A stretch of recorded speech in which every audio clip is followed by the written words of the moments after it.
Hello friends, இன்னைக்கு வீடியோவில் என்ன பார்க்க போகிறீங்கன்னா, இன்னைக்கு ஒரு ஸ்நாக்ஸ் ரெசிபி தான் செய்ய போகிறேன். கச்சோரி கூடவே க்ரீன் சட்னியும் புளி சட்னியும் செய்ய போகிறேன். வாங்க எப்படி செய்யறதுன்னு பார்க்கலாம்.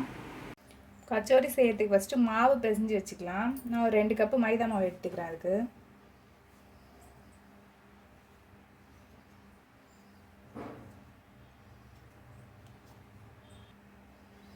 ஒரு அரை டீஸ்பூன் சால்ட் சேர்த்துக்கிறேன். இப்போ இதில் 2 டேபிள் ஸ்பூன் நெய் சேர்த்துக்கிறேன். நெய் வேணான்னா நீங்கள் எண்ணெய் கூட சேர்த்துக்கோங்க.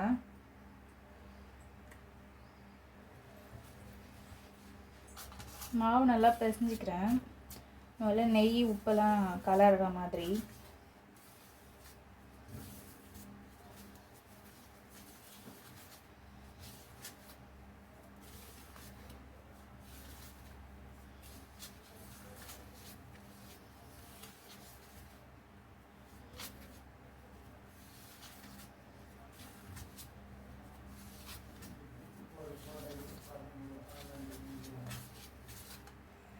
நல்லா கலந்துட்டேன். இப்போ கொஞ்சம் கொஞ்சமாக தண்ணி ஊற்றி மாவு பிசைஞ்சிக்கலாம்.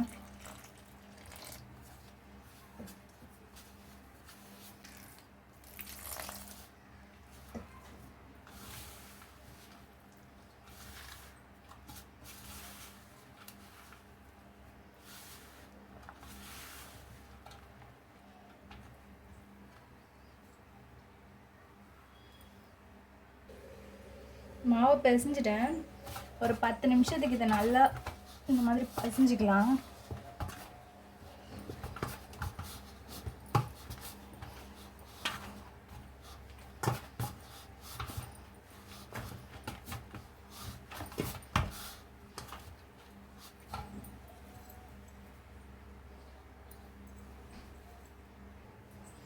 மாவு நல்லா பிசைஞ்சிட்டேன். இது மேலே கொஞ்சமாக நெய் தடவி வச்சிடுறேன்.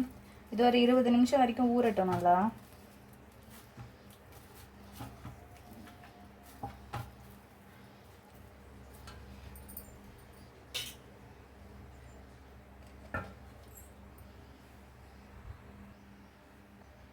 ஸ்டஃபிங் செய்யறதுக்கு வந்து ஒரு மசாலா வேணும். அதை இப்போ அரைச்சிக்கலாம். தனியா ஒரு டேபிள் ஸ்பூன் சேர்த்துக்கிறேன். சீரகம் அரை டீஸ்பூன் சேர்த்துக்கிறேன்.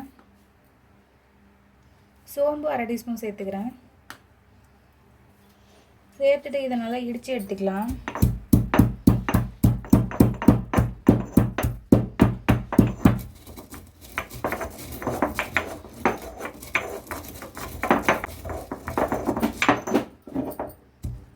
இது போதும். கொஞ்சம் கரகரப்பாக தான் இருக்கணும், ரொம்ப ஃபுல்லாக அரைக்கக்கூடாது. இது கூடவே கொஞ்சமாக இஞ்சி சேர்த்துக்கிறேன். ஒரே ஒரு பச்சை மிளகாய் சேர்த்துக்கிறேன். இதையும் சேர்த்து அதை இடிச்சிக்கலாம். போதும் இதை இடித்தது. இப்போ எடுத்து வச்சிடலாம்.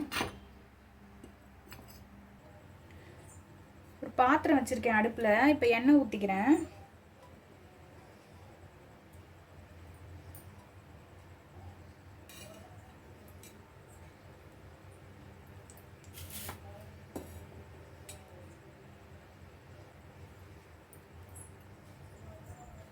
இப்போ நம்ம இடித்து வச்சுருக்க மசாலாவை சேர்த்துக்கலாம். இதில்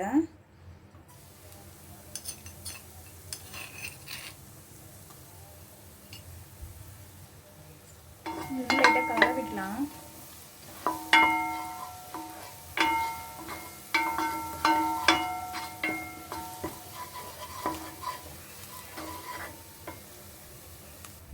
இதில் இப்போ கொஞ்சமாக பெருங்காயத்தூள் சேர்த்துக்கிறேன்.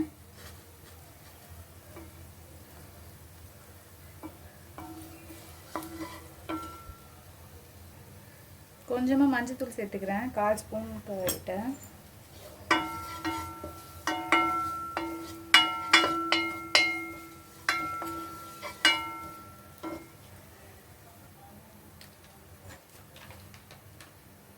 அரை டீஸ்பூன் மிளகாத்தூள் சேர்த்துக்கிறேன்.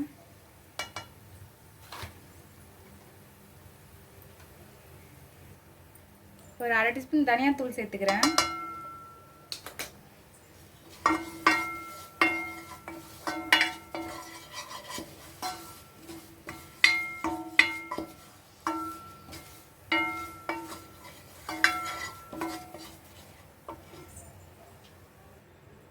இதில் 2 டேபிள் ஸ்பூன் கடலை மாவு சேர்த்துக்கிறேன்.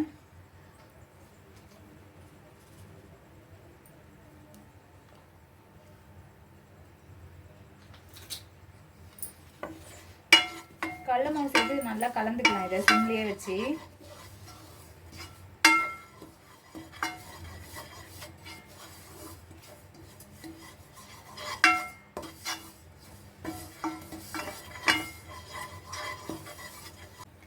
இது நல்லா கலந்தாச்சு. பச்சை வாசனைலாம் போயிடுச்சு. இப்போ இதை எடுத்துடலாம்.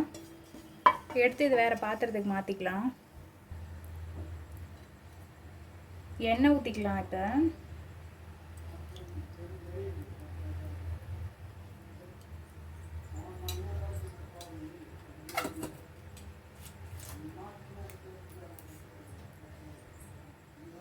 எண்ணெய் காஞ்சிச்சு. வெங்காயம் பொடியை கட் பண்ணி வச்சுருக்கேன், அதை சேர்த்துக்கிறேன்.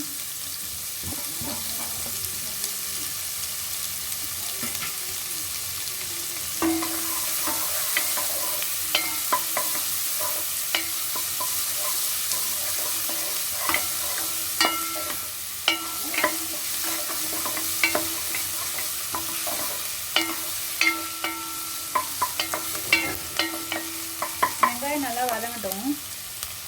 வெங்காயம் நல்லா வதங்கிடுச்சு. இப்போ நம்ம ரெடி பண்ணி வச்சுருந்த அந்த மசாலாவை சேர்த்துடலாம். இல்லை இது கூடவே 3 உருளைக்கிழங்கு நான் வேக வச்சு வச்சுருக்கேன், அதையும் சேர்த்துக்கிறேன்.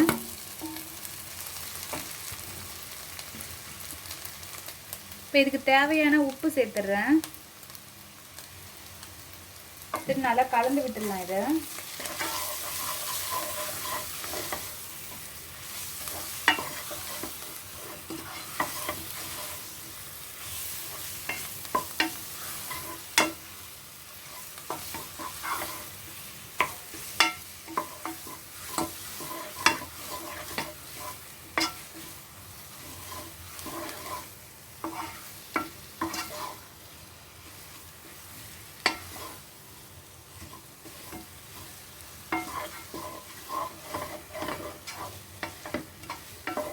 நல்லா ஒன்று சேர்ந்து வரும். வெங்காயம் உருளைக்கிழங்கு எல்லாம் அது வரைக்கும் நல்லா கலந்துக்கலாம்.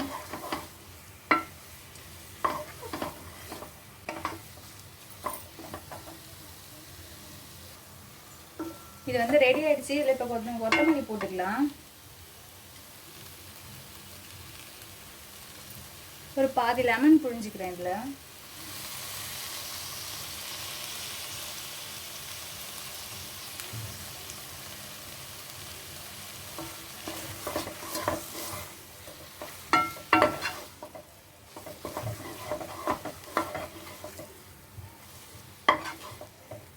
ரெடி ஆயிடுச்சு. இப்போ இதை ஆற வச்சுக்கலாம். மாவு நல்லா ஊறிடுச்சு. இப்போ மாவை பிரித்து உருண்டை பண்ணி எடுத்துக்கலாம்.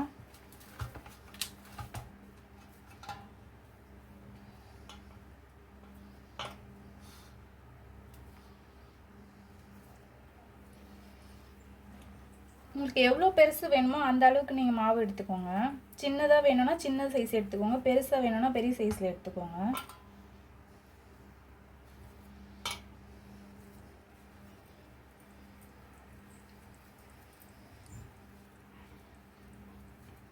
நான் எல்லா மாவையும் உருட்டிட்டு காட்டுறேன். மாவு எல்லாத்தையும் உருட்டிட்டேன், மசாலாவையும் எடுத்து வச்சுட்டேன். இப்போ நம்ம உள்ளே வச்சு இப்போ திரட்டிக்கலாம். அதை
நல்லா எடுத்துகிட்டு வந்து கார்னர்லாம் கவர் பண்ணிடலாம்.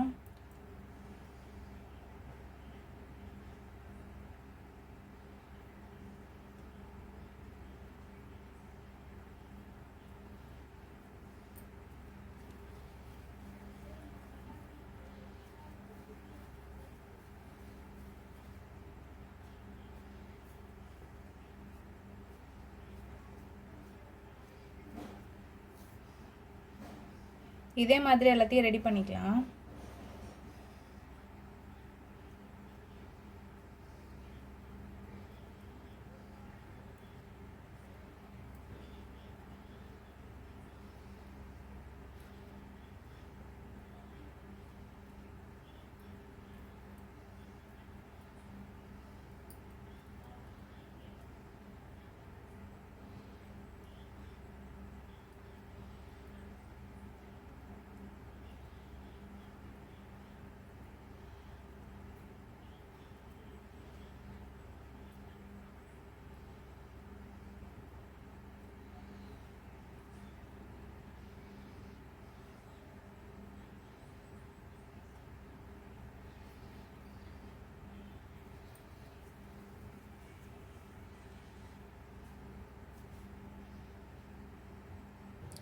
எண்ணெய் ஊற்றி வச்சுருக்கேன் கடாயில். எண்ணெய் காஞ்சிருச்சு. இப்போ நம்ம அதை செஞ்சு வச்சதெல்லாம் இதில் போட்டுக்கலாம்.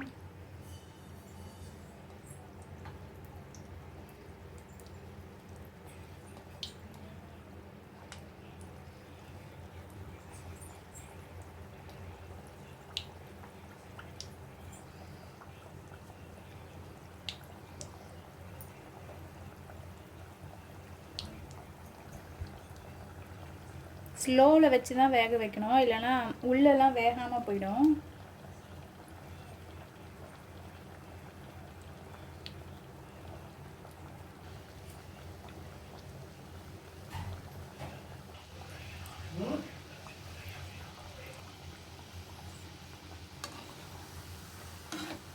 நல்லா கோல்டன் ப்ரௌன் ஆகிற வரைக்கும் வேக வச்சுக்கலாம்.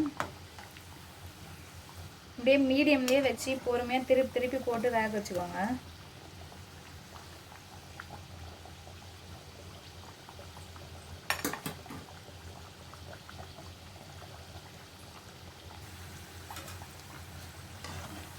கோல்டன் ப்ரௌன் ஆயிடுச்சு, எடுத்துடலாம் இப்போ.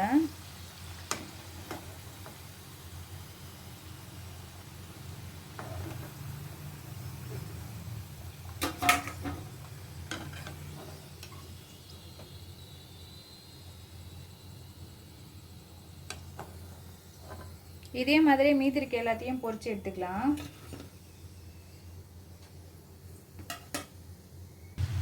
இப்போ வந்து புளி சட்னி செஞ்சுக்கலாம். அது வந்து புளி ஊற வச்சு கரைச்சி வச்சுருக்கேன், அதில் சேர்த்துக்கிறேன்.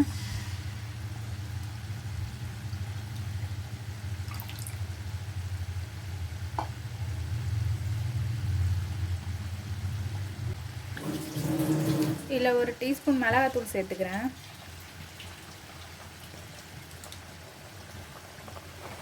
இதில் பேரிச்சம்பழம் சேர்த்துக்கலாம். ஒரு 6 பேரிச்சம்பழம் வச்சுருக்கேன், அதை சேர்த்துக்கிறேன். இதில் வெல்லம் சேர்த்துக்கலாம்.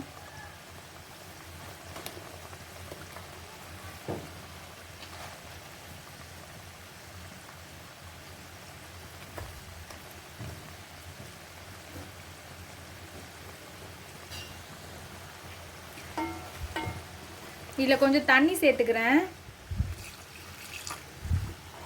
இது நல்லா கொதிக்கிடும், பச்சை வாசனை போகிற அளவுக்கு.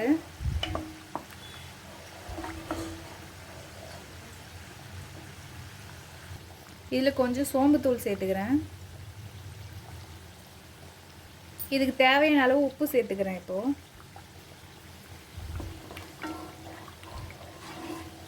நல்லா கொதிக்கிட்டோம். இது ரெடி ஆயிடுச்சு. இப்போ ஆஃப் பண்ணிடலாம். இது ஆறுனதுக்கப்புறமா நம்ம ஜாரில் சேர்த்து அரைச்சிக்கலாம். நம்ம க்ரீன் சட்னி ரெடி பண்ணிக்கலாம். அதுக்கு நான் ஒரு கைப்பிடி அளவு புதினா சேர்த்துக்கிறேன்.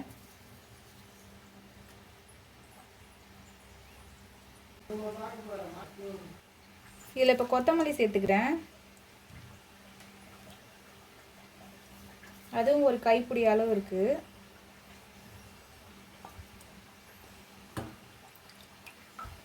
இதிலே 3 பச்சை மிளகாய் சேர்த்துக்கிறேன். 4 பல்லு பூண்டு, ஒரு சின்ன துண்டு இஞ்சி சேர்த்துக்கிறேன்.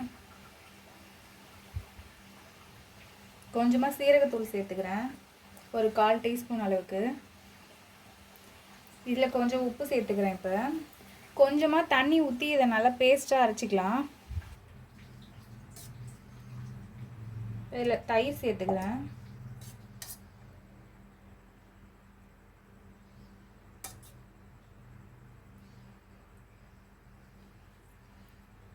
இப்போ இதில் அரைச்சி வச்சிருக்க சட்னியை சேர்த்துடுறேன்.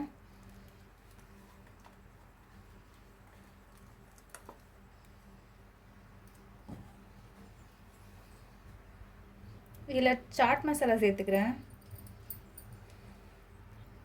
இது நல்லா கலந்துக்கலாம்.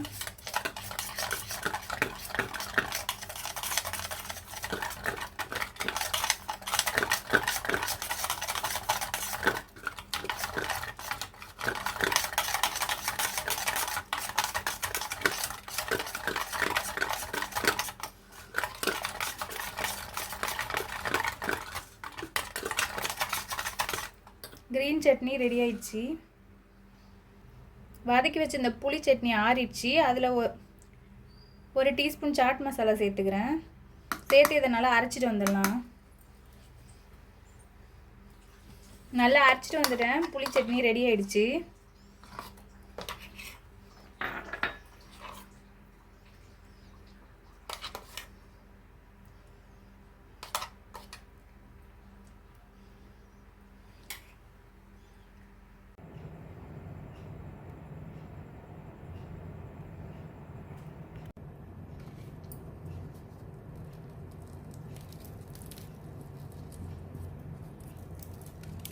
நல்லா சூப்பராக வந்திருக்கு.